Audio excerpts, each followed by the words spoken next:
LibreOffice Impress પરના spoken ટ્યુટોરિયલમાં તમારું સ્વાગત છે. આ ટ્યુટોરિયલમાં આપણે શીખીશું કે સ્લાઇડો માટે બેકગ્રાઉન્ડો, સ્લાઇડો માટે લેઆઉટોને કેવી રીતે લાગુ કરવું. અહીં આપણે ઉબુન્ટુ લિનક્સ આવૃત્તિ 1004 અને લીબરઓફિસ સ્યુટ આવૃત્તિ 334 ને ઉપયોગમાં લઈ રહ્યા છીએ. બેકગ્રાઉન્ડ સ્લાઇડને લાગુ થયેલ તમામ રંગો અને અસરો જે કન્ટેન્ટની પાછળ ઉપસ્થિત છે તેને સંદર્ભ કરે છે. લીબરઓફિસ ઇમ્પ્રેસ પાસે ઘણા બેકગ્રાઉન્ડ વિકલ્પો છે જે તમને વધુ સારા પ્રેઝેન્ટેશનો બનાવવામાં મદદ કરે છે. તમે તમારા પોતાના કસ્ટમ બેકગ્રાઉન્ડો પણ બનાવી શકો છો. ચાલો sampleimpress.odp પ્રેઝેન્ટેશન ખોલીએ. આપણા પ્રેઝેન્ટેશન માટે એક કસ્ટમ બેકગ્રાઉન્ડ બનાવીએ.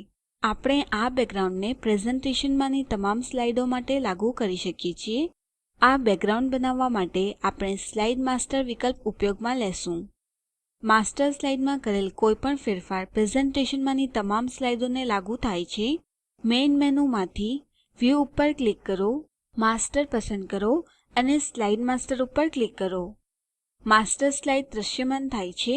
નોંધ લો કે માસ્ટર વ્યૂ ટૂલબાર પણ દ્રશ્યમાન થાય છે. તમે આનો ઉપયોગ માસ્ટર પેજીસને બનાવવા, રદ કરવા અને રીનેમ કરવા માટે કરી શકો છો. નોંધ લો કે હવે બે સ્લાઇડો દેખાય છે. આ બે માસ્ટર પેજીસ છે જે આ પ્રેઝેન્ટેશનમાં વપરાયા છે. ટાસ્ક પેનમાંથી માસ્ટર પેજીસ ઉપર ક્લિક કરો. Used in this presentation field આ પ્રેઝેન્ટેશનમાં વપરાયેલી માસ્ટર સ્લાઇડો દર્શાવે છે. માસ્ટર સ્લાઇડ એક ટેમ્પલેટ સમાન છે. તમે ફોર્મેટિંગ પ્રેફરન્સીસ અહીં સુયોજિત કરી શકો છો જે ત્યારબાદ પ્રેઝેન્ટેશનમાંની તમામ સ્લાઇડોને લાગુ થશે. સૌપ્રથમ સ્લાઇડ્સ પેનમાંથી સ્લાઇડ 1 પસંદ કરીએ. આ પ્રેઝેન્ટેશનને સફેદ બેકગ્રાઉન્ડ લાગુ કરીએ. મેઇન મેનૂમાંથી ફોર્મેટ ઉપર ક્લિક કરો અને પેજ ઉપર ક્લિક કરો. પેજ સેટઅપ સંવાદ બોક્સ દ્રશ્યમાન થાય છે. બેકગ્રાઉન્ડ ટેબને ક્લિક કરો.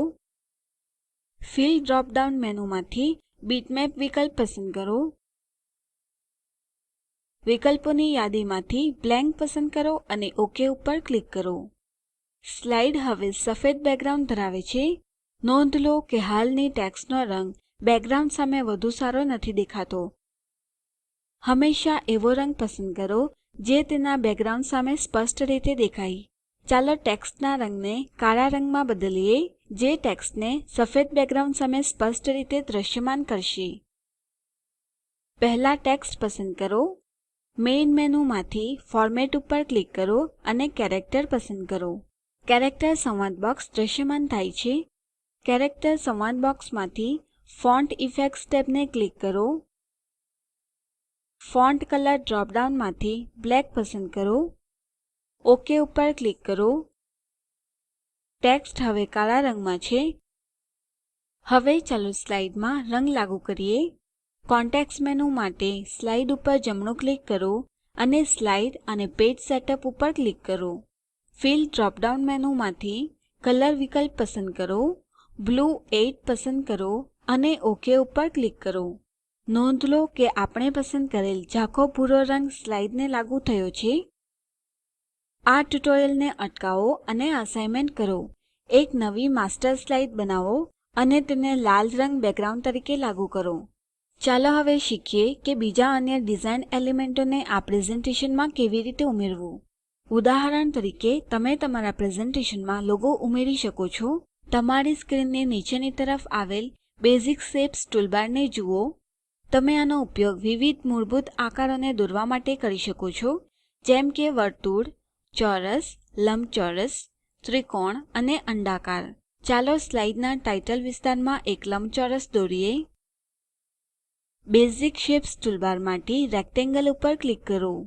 હવે કર્સરને તમારી સ્લાઇડના ઉપરની તરફ આવેલ ડાબા ખૂણે ટાઇટલ વિસ્તારમાં ખસેડો. તમને એક પ્લસ સાઇન કેપિટલ આઇ સાથે દેખાશે. ડાબું માઉસ બટન દબાવી રાખીને એક નાના લંબચોરસને બનાવવા માટે ડ્રેગ કરો. હવે માઉસ બટનને છોડો. તમે એક લંબચોરસ બનાવ્યો છે.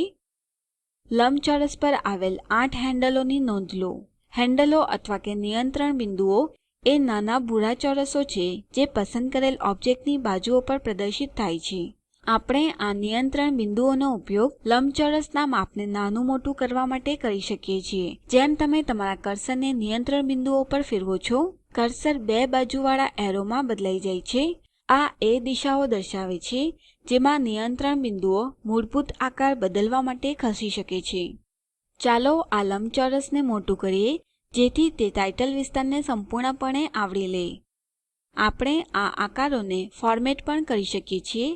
કોન્ટેક્સ્ટ મેનુ જોવા માટે લંબચોરસ પર જમણું ક્લિક કરો. લંબચોરસને મોડિફાય કરવા માટે તમે વિવિધ વિકલ્પોને પસંદ કરી શકો છો. એરિયા ઉપર ક્લિક કરો. એરિયા સંવાદ બોક્સ દ્રશ્યમાન થાય છે. ફિલ ફિલ્ડમાં ડ્રોપ ડાઉન મેનુમાંથી કલર પસંદ કરો. મજેન્ટા 4 પસંદ કરી ઓક ઉપર ક્લિક કરો. લંબચોરસનો રંગ બદલાઈ ગયો છે. લંબચોરસે હવે ટેક્સ્ટને આવરી લીધું છે. ટેક્સ્ટને દ્રશ્યમાન કરવા માટે પહેલા લંબચોરસને પસંદ કરો. હવે કોન્ટેક્સ્ટ મેનુ ખોલવા માટે જમણું ક્લિક કરો. અરેન્જ ઉપર ક્લિક કરો અને ત્યારબાદ સેન્ડ ટુ બેક. ટેક્સ્ટ ફરીથી દ્રશ્યમાન થાય છે. અહીં લંબચોરસ ટેક્સ્ટની પાછળ ખસી ગયું છે. ટાસ્ક પેનમાં માસ્ટર પેજના પ્રિવ્યૂ ઉપર ક્લિક કરો. જમણું ક્લિક કરો અને એપ્લાય ટુ ઓલ સ્લાઇડ્સ પસંદ કરો. ક્લોઝ માસ્ટર વ્યૂ બટન ઉપર ક્લિક કરી માસ્ટર વ્યૂને બંધ કરો. માસ્ટરમાં ફોર્મેટ કરેલ ફેરફારો હવે પ્રેઝેન્ટેશનમાંની તમામ સ્લાઇડોને લાગુ થાય છે. નોંધ લો કે લંબચોરસ પણ દરેક પેજોમાં દેખાય છે. ચાલો સ્લાઇડના લેઆઉટને બદલતા શીખીએ.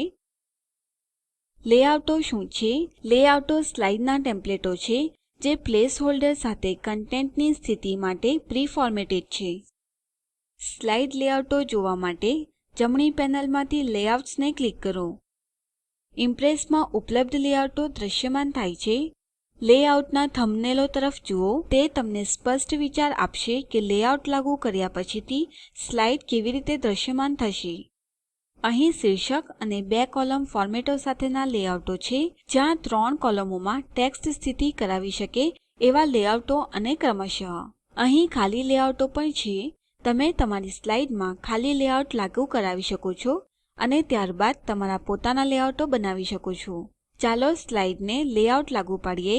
પોટેન્શિયલ અલ્ટરનેટિવ સ્લાઇડ પસંદ કરો અને તમામ ટેક્સ્ટ રદ કરો.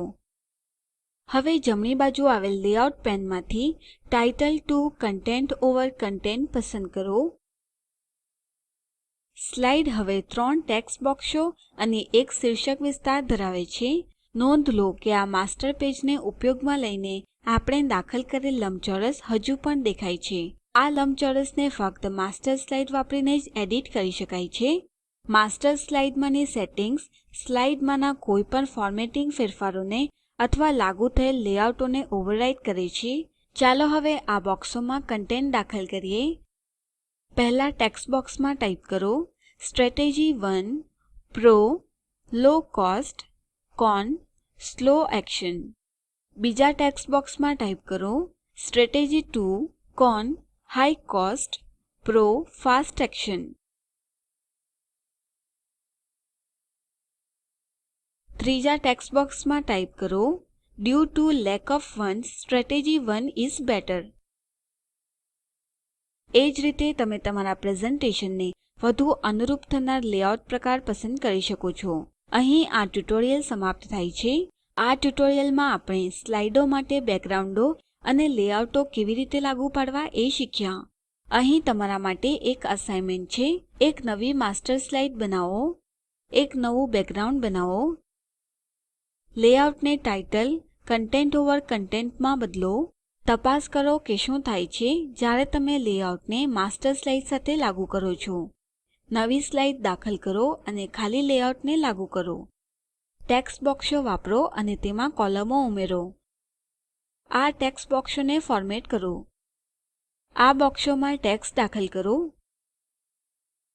નીચેની લિંક ઉપર ઉપલબ્ધ વિડીયો જુઓ. તે સ્પોકન ટ્યુટોરિયલ પ્રોજેક્ટનો સારાંશ આપે છે. જો તમારી પાસે સારી બેન્ડવિડ્થ ન હોય તો તમે તે ડાઉનલોડ કરી જોઈ શકો છો. Spoken tutorial project team spoken ટ્યુટોરિયલોની મદદથી વર્કશોપો આયોજિત કરે છે. જેઓ ઓનલાઈન પરીક્ષા પાસ કરે છે તેમને પ્રમાણપત્રો આપે છે. વધુ વિગતો માટે contact@spoken-tutorial.org ઉપર સંપર્ક કરો. Spoken tutorial project A talk to a teacher પ્રોજેક્ટનો એક ભાગ છે જે આઇસીટી એમએચઆરડી ભારત સરકાર દ્વારા શિક્ષણ પર નેશનલ મિશન દ્વારા આધારભૂત છે. આ મિશન ઉપર વધુ માહિતી આપેલ લીંક ઉપર ઉપલબ્ધ છે. spoken-tutorial.org/nmeict-intro આઈઆઈટી બોમ્બે તરફથી રેકોર્ડિંગ કરનાર હું કૃપાલી પરમાર વિદાય લઉં છું. જોડાવા બદલ આભાર.